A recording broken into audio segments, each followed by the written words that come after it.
I'm Mario, 33 years old, and I never thought my financial success would become the wedge that drove my family apart. For 6 years, I paid the mortgage on my parents' home without complaint, happy to give back to the people who raised me. But that all changed the night. My mother screamed those words that still echo in my head. "You're ungrateful. Get out, and never come back." Little did she know how quickly she'd regret those words. If you're watching this right now, drop a comment telling me where you're viewing from, hit that like and subscribe button, and prepare yourself for a story about how sometimes the people closest to us can take our generosity for granted until it's gone. I grew up in a modest neighborhood in Portland, where my parents, Teresa and Frank, worked hard to provide a comfortable life for me and my younger brother, Lucas. Dad ran a small printing business while Mom worked part-time as an administrative assistant. We weren't rich by any means, but we never went without the essentials. They instilled in me the value of hard work and saving money from an early age. Even as a kid, I was fascinated by business and real estate. While other kids collected baseball cards or video games, I'd clip newspaper articles about property developments and local business openings. By 13, I was mowing lawns and shoveling snow to save money. My parents thought it was cute, but they didn't realize I was dead serious about my future. High school was uneventful for me socially, but academically I thrived. I worked weekends at the local hardware store, saving every penny for college. When I got accepted to State University with a partial scholarship, I was ecstatic. Even with the scholarship, college wasn't cheap, so I juggled 3 part-time jobs while maintaining a full course load. My roommates partied while I worked night shifts at a 24-hour diner, delivered pizzas on weekends, and tutored other students between classes. Those 4 years were grueling, but I graduated with a business degree, minimal student loans, and a job offer from a financial services firm in Seattle. My starting salary wasn't impressive, but I lived frugally, sharing an apartment with 2 other guys and brown bagging my lunch every day. I studied for additional certifications at night, volunteered for extra projects at work, and within 3 years I'd been promoted twice. By 25, I had saved enough for a down payment on a small condo. Nothing fancy, but it was mine, and I felt proud every time I turned the key in the lock. My career continued to progress, and by 27, I was managing a team and earning a comfortable 6-figure salary. Life was going according to plan. Then everything changed for my family. Dad's printing business had been struggling for years as everything went digital, but he refused to adapt. Eventually, the business went under, taking their savings with it. At 59, Dad found himself unemployed with outdated skills and a mortgage they could barely afford.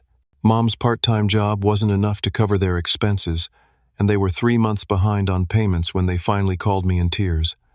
I flew home that weekend and was shocked at their situation.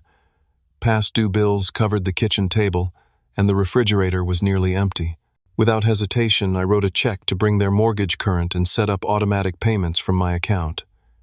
"Just until Dad finds a new job," Mom said, hugging me tightly. "We'll pay you back every penny." It was supposed to be temporary, 6 months at most. Dad would find work, they'd get back on their feet, and I'd go back to focusing on my own future. But 6 months turned into a year, then 2. Every time Dad had a job interview, something went wrong. The company downsized. The position was filled internally. He was overqualified. Meanwhile, Mom's hours were cut, adding more pressure. I didn't mind at first. I was doing well, and helping my parents felt good. They had sacrificed for me growing up, and now I could return the favor. But as time passed, I noticed subtle changes in their attitude, especially Mom's. What started as tearful gratitude evolved into expectation. When I visited, she'd casually mention other expenses they were struggling with, hinting until I offered to help. Dad seemed uncomfortable with the arrangement, but never contradicted Mom. By year 3 of paying their mortgage, I noticed Mom had redecorated the living room with expensive new furniture. When I asked about it, she dismissed my question with a wave. "We deserve a few nice things, Mario. Life's been so hard lately." Dad avoided my eyes during this conversation, staring at the new 60-inch television instead.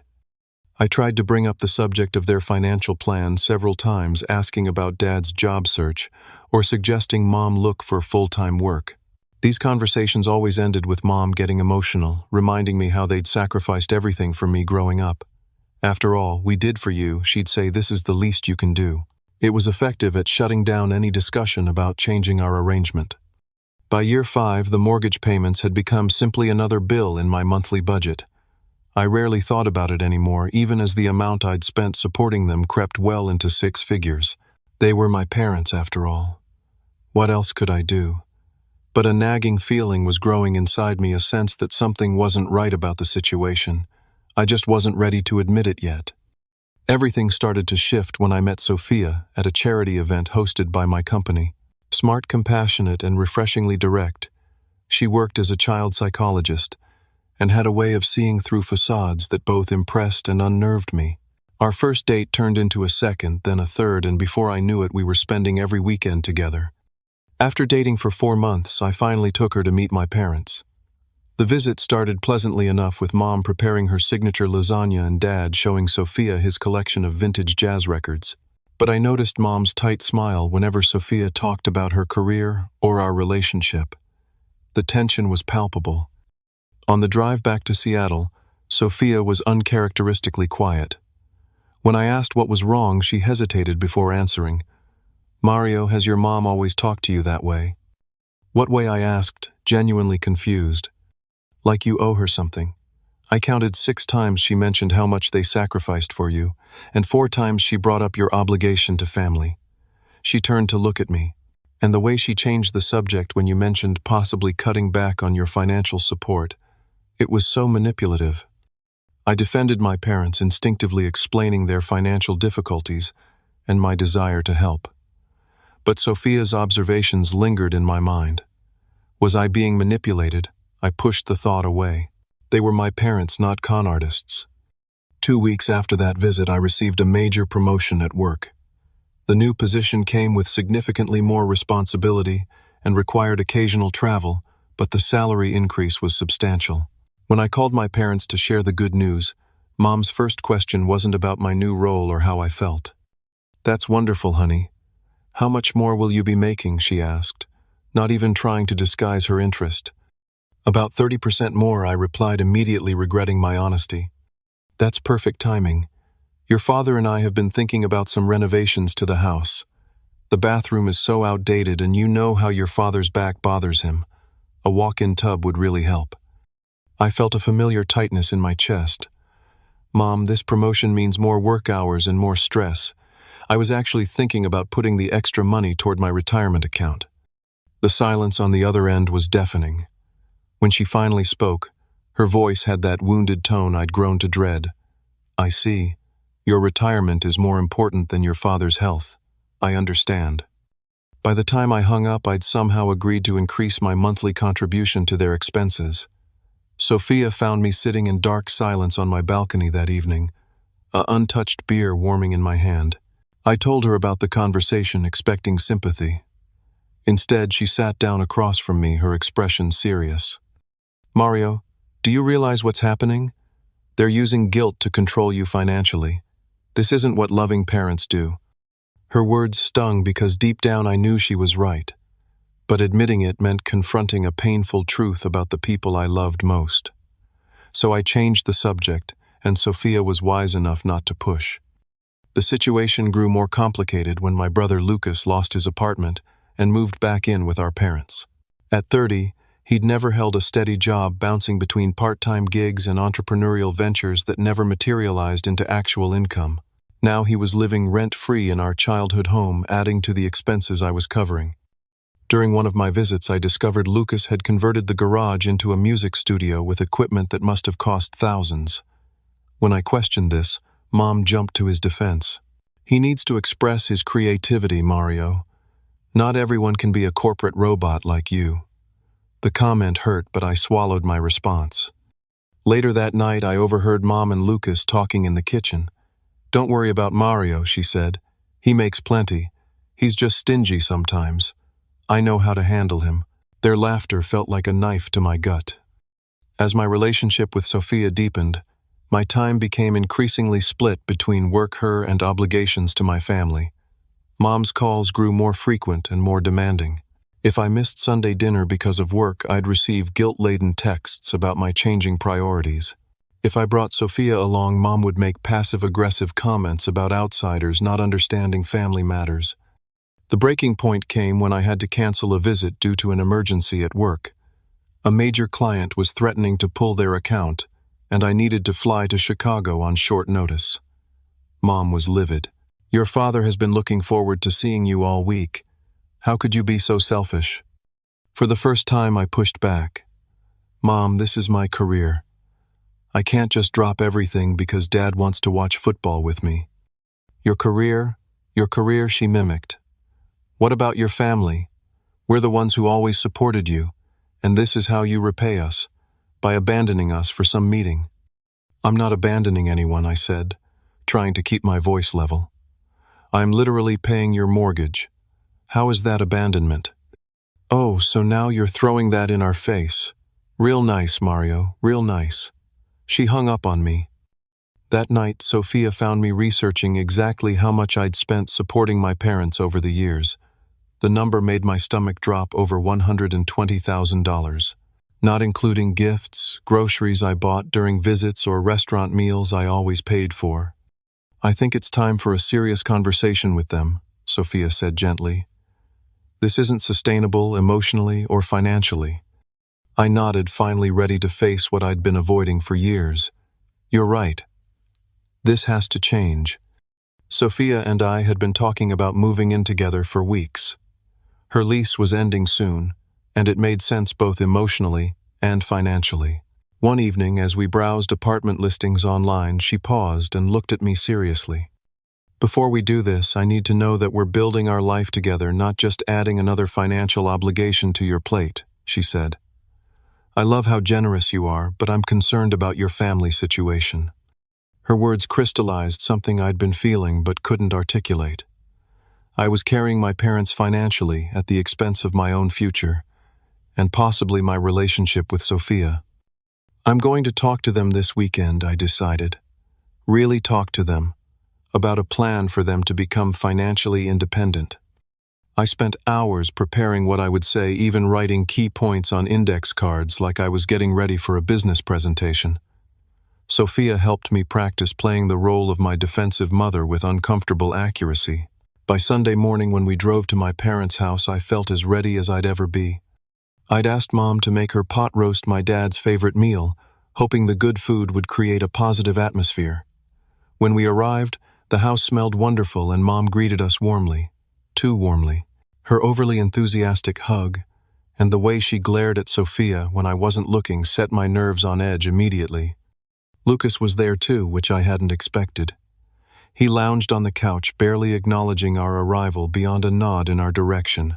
Dad at least seemed genuinely happy to see us, giving Sophia a fatherly hug that made me smile despite my anxiety. Dinner started pleasantly enough. We discussed safe topics: Dad's garden, Sophia's work with children, the unusually warm weather. I waited until we were eating dessert before clearing my throat. "I wanted to talk to you all about something important." I began, my mouth suddenly dry. "It's about our financial arrangement." The atmosphere in the room shifted instantly. Mom's smile vanished, and Dad became very interested in his apple pie. Lucas rolled his eyes dramatically. "I've been happy to help these past 6 years," I continued, "but I think it's time we discussed a transition plan. I'd like to help you become financially independent again." Mom put down her fork with deliberate slowness. "What exactly are you saying, Mario?" "I'm saying that I need to start focusing on my own future. Sophia and I are getting serious, and I—" "Ah," Mom interrupted, her voice sharp. "So that's what this is about. She doesn't want you helping your family." Sophia stiffened beside me but remained silent as we'd agreed. "This isn't about Sophia," I said firmly. "It's about creating a sustainable situation for everyone. Dad, you've been out of work for 6 years now. There are jobs out there that would be perfect for your skills." Dad looked uncomfortable but nodded slightly. "I've been looking, son. It's not easy at my age." "Have you really been looking, though?" I asked gently. "Because from what I can see, you haven't had an interview in over a year." "How dare you," Mom interjected. "Your father has applied for dozens of positions. It's not his fault that employers discriminate against older workers." "I understand that, Mom. But there are options we haven't explored. Career retraining programs, part-time work to start, maybe even starting a small business again but with updated services. So now you're a career expert, Lucas snorted. The golden boy has all the answers. I ignored him, keeping my focus on our parents. And Mom, you're working 20 hours a week. Is there a reason you haven't looked for full-time employment? Her face flushed. I have health issues, as you well know. My doctor advised limited working hours. This was news to me. What health issues? You've never mentioned any diagnosis. I don't have to justify my medical situation to you, she snapped. The point is, we're your parents. We raised you, fed you, clothed you, put you through college. You didn't put me through college. I corrected her. I worked 3 jobs and got scholarships. We gave you a roof over your head. We supported your dreams when everyone else said they were unrealistic. And now that we need a little help, you're abandoning us because your girlfriend thinks we're a burden. I felt my carefully prepared points crumbling under the weight of her emotional onslaught. That's not what's happening, Mom. I just think 6 years of support was meant to be temporary and— How much do you make now, Mario? She interrupted. 6 figures, right? More money than your father and I ever saw in our lives. And you're complaining about helping the people who gave you life. I'm not complaining. I'm trying to have an adult conversation about cutting us off because she wants our money, Mom said, pointing at Sophia with her dessert fork. Teresa, Dad said quietly, That's not fair. Oh, so you're taking his side now. After everything we've done for him, after all our sacrifices, Mom's voice was rising steadily. This isn't about sides, I tried again. It's about finding a solution that works for everyone long term. Mom stood up suddenly, her chair scraping loudly against the floor. I know exactly what this is about. It's about you thinking you're better than us now. With your fancy job and your fancy girlfriend and your fancy condo, you've forgotten where you came from. Mom, please calm down, I said, feeling the conversation spiraling out of control. I'm just suggesting we create a timeline for abandoning your family, she shouted. After everything we've done for you, you ungrateful, selfish boy. I've given you over $120,000, I said, my own voice rising now. How is that ungrateful? The room went deathly quiet. Dad's face paled, and even Lucas looked shocked. Clearly they hadn't realized the total amount. You're counting, Mom whispered as if I'd confessed to a horrible crime. You've been keeping track of every penny you've given your own parents. That's not the point, I backpedaled, realizing my mistake. I'm just saying I've been happy to help, but it was supposed to be temporary and— Get out. Mom's voice was suddenly cold. What? You heard me. You're ungrateful. Get out and never come back. Her face was contorted with rage. If we're such a burden to you, then go. Go live your perfect life with her, and forget you ever had a family. Teresa, for God's sake, Dad finally intervened, but it was too late. I stood up slowly, feeling numb. Sophia rose beside me, her hand finding mine. I think we should go, she said quietly. Yes, take him away, Mom spat. You've gotten what you wanted.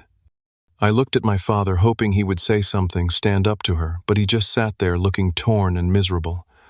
Lucas smirked, clearly enjoying the drama. In that moment, I saw my family clearly for perhaps the first time, and what I saw broke my heart. Without another word, Sophia and I walked out the front door, closing it gently behind us. In the car, I sat with my hands gripping the steering wheel, too stunned to drive. Are you okay? Sophia asked, her voice gentle. I wasn't okay, not even close, but I nodded anyway, started the engine and drove away from the house I'd been financially supporting for 6 years. I didn't look back. The first few days after the blow-up were a blur. I went through the motions at work, attended meetings, responded to emails, but inside I felt hollow. 6 years of financial support, and this was how it ended. With my mother screaming at me to get out and never return. The injustice of it burned in my chest, but underneath was a deeper pain. The realization that perhaps my family didn't love me the way I'd always believed they did. Sophia was my rock during this time. She suggested I move in with her immediately rather than waiting for her lease to end. No sense paying for two places when we're together every night anyway, she reasoned. But we both knew the real reason she didn't want me to be alone with my thoughts. My phone remained conspicuously silent. No apologetic call from Dad. No text from Mom saying she'd overreacted. Not even a sarcastic message from Lucas. The silence spoke volumes. They were waiting for me to cave, to apologize, to come crawling back and beg forgiveness for my ingratitude. The thought made my stomach churn. A week after the confrontation, I scheduled an appointment with Janet, a financial advisor I'd met through work. She reviewed my financial situation with professional detachment, noting the significant drain that supporting my parents had placed on my long-term goals. Based on your current income and expenses, you should have approximately $300,000 more in retirement savings and investments than you currently do, she observed, turning her computer screen so I could see the projections. That's the opportunity cost of the support you've provided. The number stunned me. Not just the money I'd directly given them, but what that money could have become if invested over the same period. Years of compound interest lost forever. And if I continue at the current rate, I asked, dreading the answer. Janet ran the numbers. Assuming you maintain this level of support for another decade until your parents reach full retirement age, you're looking at a potential loss of over $1 million in future assets. $1 million. My financial security in retirement, my future children's college funds, the dream home Sophia and I had tentatively discussed, all sacrificed on the altar of familial obligation. What would you advise? I asked, feeling slightly ill. Janet was tactful but direct. From a purely financial perspective, this arrangement is unsustainable and severely impacting your future. You need to establish boundaries. Boundaries. The word resonated with me. What boundaries had I established with my family? None. I'd allowed them unfettered access to my finances, my time, my emotional energy, and what had it gotten me? Thrown out of the house I was paying for. That evening I told Sophia about the meeting. Janet says I need boundaries, I said, still processing everything. Janet is right, Sophia replied. But boundaries aren't just financial, Mario. They're emotional too. Your mother has been emotionally manipulating you for years. That's a strong accusation, I said defensively, old habits dying hard. Is it? Think about how she responds when you try to discuss reducing support. The tears, the guilt trips, the accusations. That's textbook manipulation. I thought about Mom's frequent references to all they'd done for me. The way she'd reframe any attempt at discussion as me being ungrateful. The subtle digs about my career choices while simultaneously benefiting from the income those choices provided. The pit in my stomach deepened. I need to stop the automatic payments, I said suddenly, the decision crystallizing in my mind. Are you sure? Sophia asked, not disagreeing but wanting me to be certain. Yes. I can't keep enabling this situation. And honestly, after what Mom said, why would I keep paying the mortgage on a house I'm not welcome in? The next morning I called my bank and halted the automatic transfer that had been paying my parents' mortgage for 6 years. The customer service representative asked if I wanted to schedule a new payment date. No, I said firmly.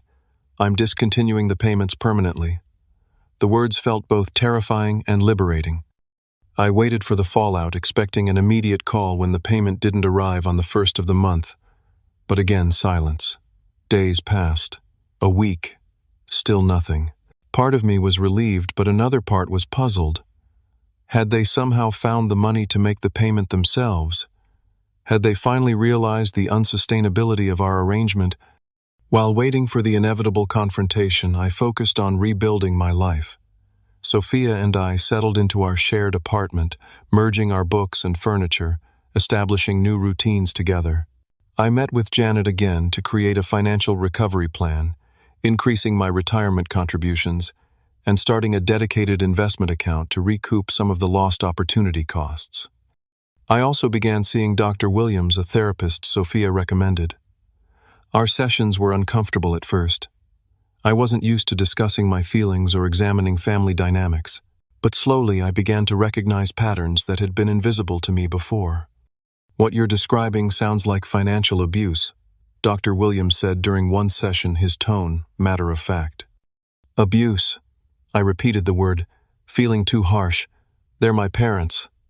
Parents can be abusive too, Mario. Financial abuse occurs when someone uses money to control or manipulate another person. Your mother used emotional manipulation to extract financial support, and when you tried to establish boundaries, she responded with rejection and verbal abuse. That fits the pattern.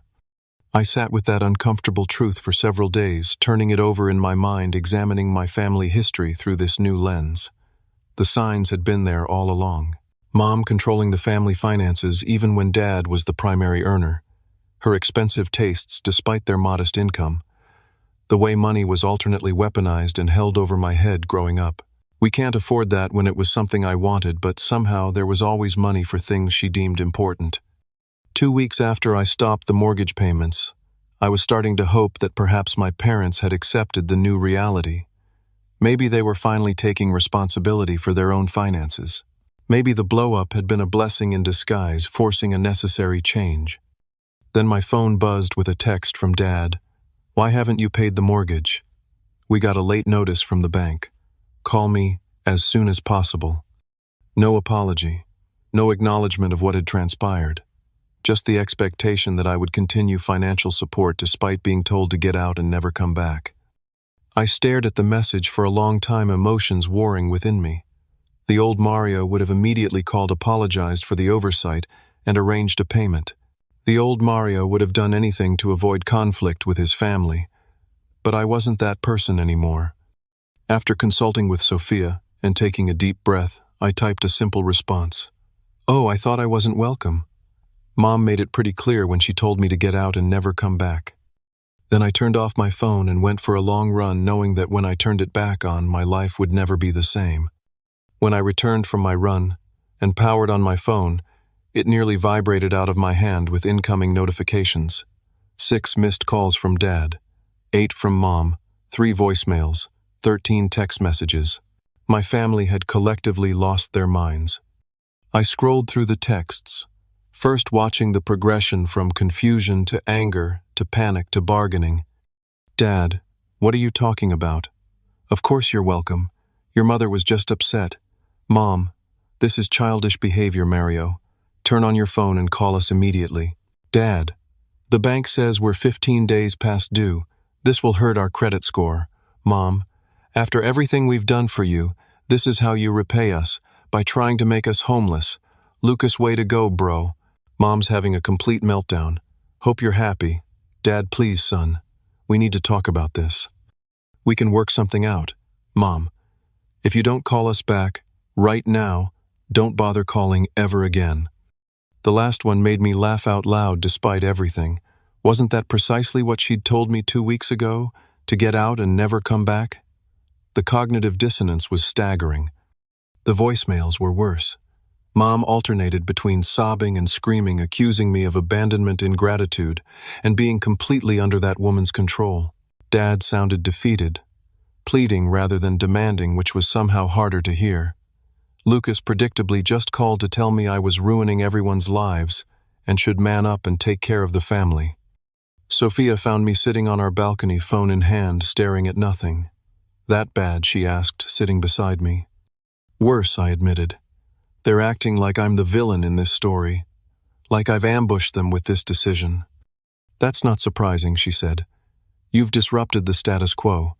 They're panicking because their meal ticket is suddenly gone." "They're my family, not parasites," I protested, old loyalties dying hard. "Family doesn't treat each other like ATMs," she countered gently. "What are you going to do now?" It was the million-dollar question. I couldn't simply ignore them forever, as tempting as that might be. But I also couldn't go back to the way things were. The cycle had to be broken for everyone's sake. "I think I need to meet with them," I decided. But on my terms, not theirs. And with clear boundaries established beforehand. I texted Dad, "I'm willing to meet and discuss the situation, but not at your house. Let's meet at Riverside Park on Saturday at 2. I'll bring my financial advisor to help us create a transition plan." His response was immediate. "Why do we need a financial advisor? This is family business." "It became business when you expected me to indefinitely finance your lifestyle," I replied. surprising myself with my directness. Those are my terms. Take them or leave them. After a lengthy pause, fine, Saturday at 2. The park was neutral territory, public enough that a scene was unlikely, but with enough private areas for a serious conversation. Janet had agreed to join us, bringing professional expertise to what would inevitably be an emotional discussion. Saturday arrived bright and clear. Sophia offered to come for moral support, but I declined. I need to handle this myself, I told her, but I'll call you right after. I spotted my parents sitting on a bench near the pond, looking tense. To my surprise, Lucas wasn't with them. Dad stood when he saw me approaching, relief evident on his face. Mom remained, seated, her expression unreadable. Mario, Dad said, embracing me awkwardly. Thank you for coming. Mom didn't stand or offer any greeting. She looked past me, scanning the area. Where's this financial person? I don't see anyone. Janet is meeting us here at 2:15, I explained. I wanted a few minutes with just us first. How considerate, Mom said, sarcasm dripping from every syllable. After ignoring our calls for days. Teresa, Dad warned, then turned to me. Son, we need to understand what's happening. The mortgage payment is 20 days late now. We got a notice from the bank about possible foreclosure if we don't catch up. I'm sorry about that, I said, genuinely meaning it. I should have given you notice before stopping the payments. That was wrong of me. Mom snorted. So you admit you were wrong? Good. Now when will you restart the payments? The direct question caught me off guard, though it shouldn't have. I won't be restarting them, Mom. That's what we're here to discuss. A transition to you and Dad becoming financially independent again. Her face flushed with anger. After everything. Please don't start with after everything we've done for you. I interrupted, my voice firm but quiet. I acknowledge that you raised me. I'm grateful for that. But that doesn't obligate me to support you indefinitely as adults. We're your parents, she hissed. That's a lifetime commitment. Yes, you're my parents, and I love you. But the financial arrangement we've had for the past 6 years isn't healthy for any of us. It's created resentment and entitlement instead of gratitude and independence. Entitlement. Mom practically spat the word. Is that what your therapist girlfriend has been telling you? That we're entitled? I took a deep breath, refusing to be baited. This isn't about Sophia. This is about us. About the fact that I've been carrying the financial burden for our family, while simultaneously being treated like I'm not doing enough. Dad placed a restraining hand on Mom's arm as she opened her mouth to retort. Let's hear him out, Teresa. Thank you, Dad, I said, grateful for the intervention. Look, I know this is difficult. Change always island. But the current situation isn't sustainable. You're both relatively young and capable. There's no reason you can't support yourselves with some adjustments and planning. Easy for you to say, Mom muttered. You have no idea how hard it is out there at our age. Actually, I do, I replied calmly, which is why I brought Janet. She specializes in midlife career transitions and financial recovery. She's helped dozens of people in situations similar to yours. As if on cue, Janet approached, professional in a navy suit carrying a leather portfolio. I made introductions, noting Mom's cold handshake and Dad's nervous one. Thank you for meeting with me. Janet began, her tone warm but businesslike. Mario has shared some details about your financial situation, and I believe I can help you create a sustainable path forward. We don't need financial advice, Mom snapped. We need our son to honor his commitments to his family. Janet didn't flinch. Mrs. Acosta, I understand this is a stressful situation, but based on the information I've reviewed, the current arrangement isn't serving anyone's best interests. Mario has provided over $120,000 in direct support over the past 6 years, plus additional uncalculated expenses. Mom's eyes widened, and she looked at Dad, who seemed equally shocked. Despite my mentioning the figure during our argument, it clearly hadn't registered. That level of support, Janet continued, has significantly impacted Mario's own financial health and future security. Meanwhile, it hasn't helped you and Mr. Acosta establish independence or address the underlying issues in your financial situation. So he's just cutting us off? Dad asked, his voice strained. After all this time? Not at all, Janet replied. What I'm proposing is a structured transition plan. Mario would continue limited support for 6 months while you implement specific steps toward financial independence. I would work with you weekly to ensure progress and address any obstacles. She opened her portfolio and laid out printouts of a detailed plan, including potential job opportunities for both of them, budget restructuring, and debt management strategies. As Dad leaned forward with interest, Mom crossed her arms tightly across her chest. "This is insulting," she declared. "Being treated like financial children by our own son." "Mom," I said quietly, "6 years ago you promised this would be temporary. Just until Dad finds a job, you said. That was 72 mortgage payments ago." Dad looked down, shame evident in his slumped shoulders. "He's right, Teresa. We've been taking advantage." Mom whirled on him. "Taking advantage? How can you say that, after everything we sacrificed for him growing up, the vacations we didn't take, the second car we didn't buy? We gave him everything. And I've been repaying that generosity for 6 years," I said. "But it has to end sometime. I have my own life to build, my own future to secure." With her, Mom sneered. "She's the one behind this, isn't she? Sophia doesn't want her money going to support your family." "It's my money, Mom. And Sophia has never once complained about me supporting you. She's only concerned about the emotional toll it's taking on me, on all of us." "Emotional toll," Mom scoffed. "Since when did you get so sensitive?" Janet intervened smoothly. "Mrs. Acosta, financial stress impacts relationships in profound ways. What I'm seeing here is a family in crisis, not just a financial problem. The plan I'm proposing addresses both aspects." For the next hour, Janet outlined her recommendations in detail. Dad asked thoughtful questions and took notes. Mom alternated between sullen silence and barbed comments.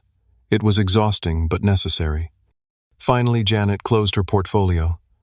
"I'll email you both the complete plan. Take some time to review it, and we can meet again next week to address any questions or concerns." As Janet packed up, Dad turned to me. "Son, I want you to know. I'm sorry. For everything. For letting this go on so long without saying anything. For not standing up when your mother... Well, I should have been stronger."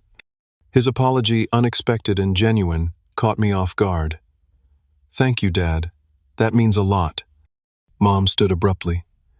"If we're done here, Frank, I'd like to go home. I have a headache." "Actually, Mom," I said, "there's one more thing. My conditions for any continued support." "Conditions," she repeated incredulously. "Yes. First, I need an acknowledgement that what you said 2 weeks ago was hurtful and inappropriate. Get out and never come back isn't something you say to someone who's been supporting you for 6 years. She pressed her lips together tightly. Second, I need respect for my relationship with Sophia. No more snide comments or accusations. Mom looked away, refusing to meet my eyes. And finally, I need your commitment to follow Janet's plan. If you're not willing to work toward independence, then I can't continue supporting you even temporarily. And if we don't agree to these conditions, Mom asked, her voice dangerously quiet. Then you'll need to find another solution for your financial situation, I said simply. The choice is yours. Dad placed his hand on Mom's shoulder. We'll think about it, son, and we'll let you know. As they walked away, I couldn't tell if we'd made progress or just deepened the divide. But for the first time in years, I felt like I'd stood up for myself. Whatever happened next, that was a victory worth celebrating. The week following our meeting in the park was tense. Mom maintained radio silence, but Dad texted daily updates. He'd applied for 3 jobs. He'd spoken with Janet about restructuring their budget. He'd listed some of his vintage record collection on an online marketplace. Small steps, but significant ones. What he didn't mention was Mom's response to the transition plan. Her silence spoke volumes. After years of emotional manipulation, she'd lost her primary leverage and was retreating into stubborn resistance. I wondered if she'd ever come around, or if this was the beginning of a permanent estrangement. The thought hurt more than I wanted to admit. Despite everything, she was still my mother. I still remembered her singing me to sleep when I had nightmares, teaching me to ride a bike, beaming with pride at my college graduation. Those memories existed alongside the manipulation and entitlement. Both versions of my mother were real. 10 days after our meeting, Dad called rather than texted. His voice sounded different, more energetic than I'd heard in years. I got a job, he announced without preamble. Assistant manager at Burlington Coat Factory.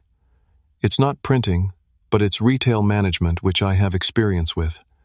Benefits after 90 days, and the salary is decent for part-time. Dad, that's fantastic, I said, genuinely thrilled. When do you start? Monday. 25 hours a week to start with potential for full-time after 3 months. The pride in his voice was unmistakable. I wanted you to be the first to know. I'm really proud of you, I told him. How does Mom feel about it? His hesitation told me everything. She's adjusting to the idea. Oh, you know your mother. Change is hard for her. Has she looked for work herself? I asked, already knowing the answer. Not yet. But she did meet with Janet yesterday to discuss options. That's progress, right? It was something, at least. Definitely progress. And Lucas, any changes there? Dad sighed. He's not taking the new situation well. Apparently he had some business venture he was counting on Mom and me to fund. When we told him that wasn't possible anymore, he started talking about moving to Los Angeles to pursue his music. I bit back a sarcastic comment about Lucas's perpetually imminent music career. Maybe independence would be good for him too. Maybe Dad agreed, not sounding convinced. Listen, son, there's something else. Your mother may not be ready to say it, but I am. I'm sorry. For everything. For letting the situation get so out of hand. For not being the father you deserved these past few years. His voice cracked slightly, and I felt my own throat tighten. Dad. No, let me finish. I was depressed after the business failed. Really depressed. I felt like a failure as a provider, as a man. When you stepped in to help, it was a relief at first, but then it became, I don't know, easier to just let you carry everything, to abdicate my responsibilities. That wasn't fair to you. Thank you for saying that. I managed emotion thick in my voice. It means a lot. I want to make things right, Mario. With you, with your mother, with myself. This job is just the beginning. I'm going to stand on my own 2 feet again, I promise you that. After we hung up, I sat in silence for a long time, processing the conversation. My father's honesty had cracked something open inside me, a door to forgiveness I hadn't realized was locked shut. If he could acknowledge his mistakes and take steps to change, perhaps there was hope for our family after all. The next 2 weeks brought more positive developments. Dad started his new job and was thriving, coming home with stories about customers and coworkers engaging with life again. Mom, according to Dad's reports, had reluctantly begun working with Janet on her resume and had even applied for a receptionist position at a local dental office. Then came the text I'd been both hoping for and dreading. Your mother would like to talk. Can you come for dinner Sunday? Just you. Not Sophia, please. The exclusion of Sophia raised immediate red flags, but Dad assured me it was because Mom wanted to speak privately, family to family. After discussing it with Sophia, who encouraged me to go despite her concerns, I agreed. The house looked different when I arrived. Cleaner, more organized. The expensive furniture Mom had bought was gone, replaced by simpler pieces I didn't recognize. We sold a lot of things, Dad explained, following my gaze. Part of the budget restructuring, Janet suggested. Turns out we didn't need half of what we had. Mom was in the kitchen stirring a pot of her homemade tomato sauce. She looked smaller, somehow less formidable. When she saw me, she wiped her hands nervously on her apron. Mario, she said, her voice lacking its usual commanding tone. Thank you for coming. Dinner was a quiet affair, none of us quite sure how to bridge the chasm that had opened between us. Dad chatted about his job. I shared a few details about a project at work, and Mom remained mostly silent, watching me, with an expression I couldn't quite read. Finally, as Dad cleared the plates, Mom folded her hands on the table. I've been unfair to you, she said abruptly. For a long time now, your father helped me see that. I nearly dropped my water glass in shock. In 33 years, I'd never heard my mother admit to being wrong about anything. When your father's business failed, she continued, I was terrified. We had no savings, mountains of debt, and no prospects. When you offered to help, it felt like divine intervention. But then, she trailed off, looking down at her hands. Then it became expected I finished for her. She nodded slowly. Yes, expected, assumed, required. I told myself it was your duty as our son, that we deserved it after raising you. But that wasn't right or fair. No, it wasn't, I agreed, not unkindly. Your father getting that job, it changed something. Seeing him excited about life again, contributing again, it made me realize how far we'd fallen, how much we'd come to depend on you instead of ourselves. She looked up, her eyes glistening. I'm not good at apologies, Mario. I never have been, but I am sorry. For what I said, for how I've treated you, for everything. The words I'd thought I needed to hear, yet they felt insufficient compared to years of manipulation and the final explosive rejection. Thank you for saying that, I said carefully. It's a start. A start, she repeated, a flicker of her old defensiveness returning. What else do you want from me, Mario Blood? Dad returned from the kitchen, catching the shift in tone. Teresa, he said warningly, we talked about this. She took a deep breath, visibly collecting herself. You're right. I'm sorry. Again. This island. Difficult for me. It's difficult for all of us, Mom, I said, but necessary. I know, and I am trying. I had an interview yesterday at the dental office. I think it went well. She offered a tentative smile. The dentist said he was impressed with my administrative experience. That's great news, I encouraged. I hope you get it. If I do, she continued, and with your father's job, we should be able to make the mortgage payments ourselves within 2 months. Janet helped us create a budget. She gestured to a spreadsheet posted on the refrigerator door, color-coded and detailed. I'm impressed, I said honestly. That's significant progress in a short time. We've also talked to Lucas' dad, added, returning to his seat. Really talked to him. About responsibility, independence, his future. It wasn't an easy conversation.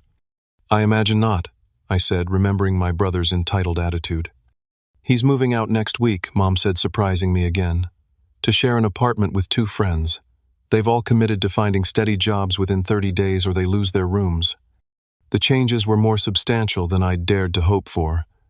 My parents were not just accepting the transition plan, but embracing it, taking ownership of their situation for the first time in years. It wasn't perfect. Mom's apology had come with strings attached, and old habits wouldn't disappear overnight, but it was a genuine beginning. I've been thinking about the mortgage, I said, reaching a decision. I'll cover it for 3 more months, giving you both time to settle into your jobs and build some savings. After that, it's in your hands, and I'll help Lucas with his first month's rent as a fresh start gift. The relief on their faces was palpable. Not the entitled expectation I'd grown used to, but genuine gratitude for a defined, limited form of assistance. Thank you, son, Dad, said, reaching across the table to squeeze my hand. For everything. For not giving up on us even when we gave you every reason to. Mom nodded, her eyes now definitely wet. We don't deserve your generosity, but we appreciate it more than we can say.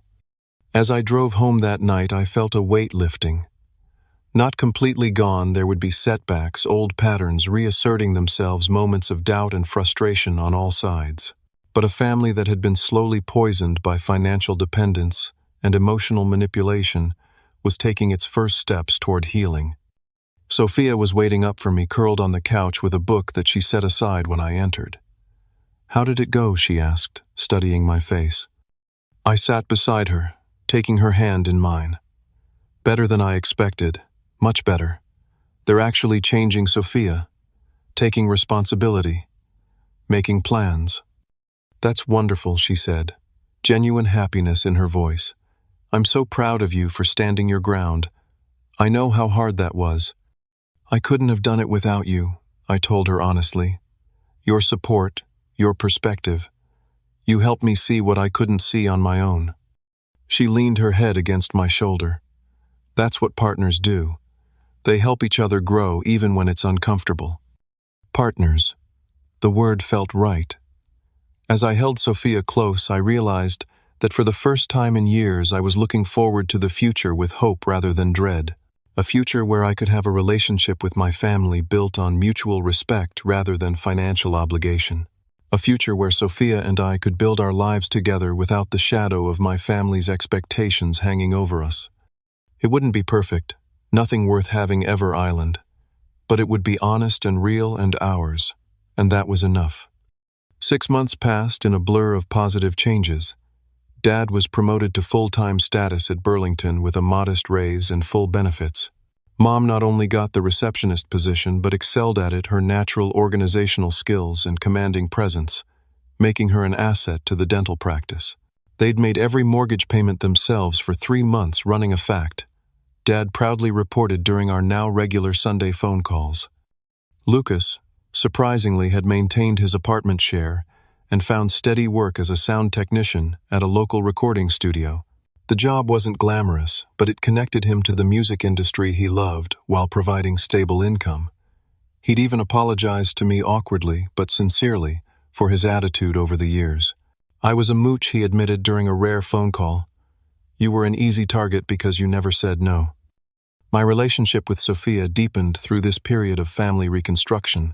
Watching her unwavering support during the difficult conversations, her gentle encouragement when I doubted myself, and her genuine happiness at each positive development confirmed what I already knew. She was the partner I wanted by my side. For life. On a crisp autumn evening, 6 months to the day after our confrontation in the park, I asked Sophia to marry me. Not with a grand gesture or public spectacle, but quietly, privately, in the small garden behind our apartment building where we often sat with morning coffee. She said yes before I finished asking, tears streaming down her face, and we spent the evening planning our future together with the kind of joyful certainty that only comes when you've found your true match. Telling my parents about the engagement was the final test of our healing relationship. I invited them to dinner at a nice restaurant, which I insisted on paying for old habits die hard, and Sophia wore her ring openly. Mom spotted it immediately, her eyes widening as she glanced between us. Is that what I think it is? She asked, her voice carefully neutral. If you think it's an engagement ring, then yes, Sophia replied with a smile. Mario asked me last week. There was a moment of tension as Mom processed this information. The old Teresa might have reacted with passive-aggressive comments about not being consulted or included in the proposal plans, but the woman sitting across from us simply reached for Sophia's hand to examine the ring more closely. It's beautiful, she said finally. Simple but elegant, very much your style. Thank you, Sophia replied, genuine warmth in her voice. Congratulations, son. Dad said, raising his water glass in a toast. You couldn't have chosen a better partner. Mom hesitated, then raised her glass as well. To Mario and Sophia.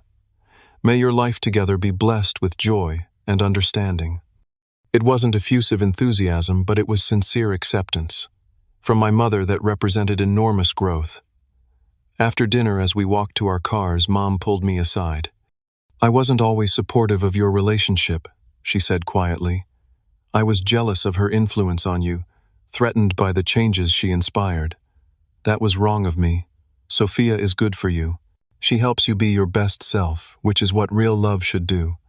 Her words, unexpected and insightful, brought tears to my eyes. Thank you, Mom. That means everything to me. I'm learning, she said with a small smile. Slowly at my age, but learning nonetheless. The wedding planning process revealed how much had changed in our family dynamic. Mom offered suggestions rather than demands, respected our decisions even when they differed from her preferences, and worked harmoniously with Sophia's parents on shared responsibilities. When I offered to help my parents with some of the traditional costs, Dad firmly refused. We've budgeted for this, he insisted. It's important to us to contribute to your wedding as your parents, not as your dependents. The distinction was significant. They wanted to give from a place of strength and independence, not obligation or expectation. It was the healthiest our relationship had been in my adult life. The wedding itself was everything we'd hoped for, intimate, joyful, focused on our commitment rather than external displays. During the reception, Dad gave a toast that brought the room to tears. To watch my son grow into the man he is today has been the greatest privilege of my life, he said, his voice thick with emotion. Mario, you taught me what real strength looks like.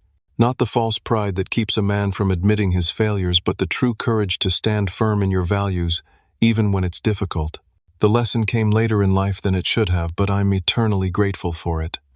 Looking around at our gathered loved ones, Sophia radiant beside me, my parents supporting each other, both literally and figuratively, Lucas sober and engaged with the moment rather than checking his phone, I felt a profound sense of peace.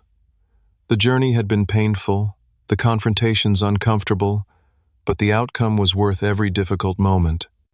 In the months that followed the wedding, Sophia and I began looking for a house planning for the family we hoped to start. My parents continued their journey toward financial independence, even taking a modest vacation paid for entirely from their own savings. Our Sunday dinners became a treasured tradition, occasionally including Lucas when he wasn't working weekend events. The transformation wasn't without setbacks. Mom sometimes slipped into old patterns of manipulation when stressed. Dad had moments of passivity that frustrated both Mom and me. I occasionally found myself reverting to the role of financial rescuer before catching myself. But these regressions became less frequent and less severe as we all remained committed to healthier patterns.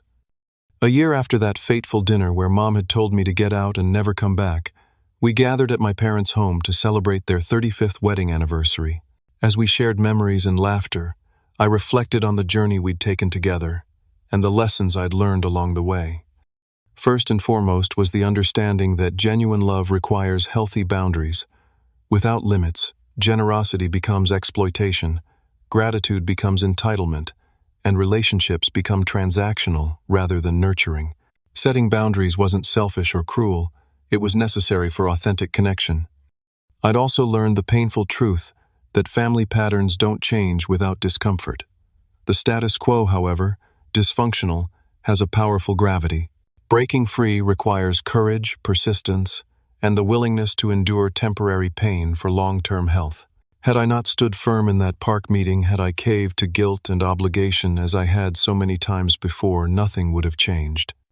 Perhaps most importantly, I discovered that financial support, while sometimes necessary and appropriate, cannot substitute for emotional growth or personal responsibility. By constantly rescuing my parents from the consequences of their financial choices, I'd been denying them the opportunity to develop their own resilience and resourcefulness. My help had become a subtle form of harm. As I watched my father refill everyone's wine glasses, a modestly priced but good quality wine he'd proudly selected, I realized that the greatest gift I'd given my family wasn't the mortgage payments or other financial assistance.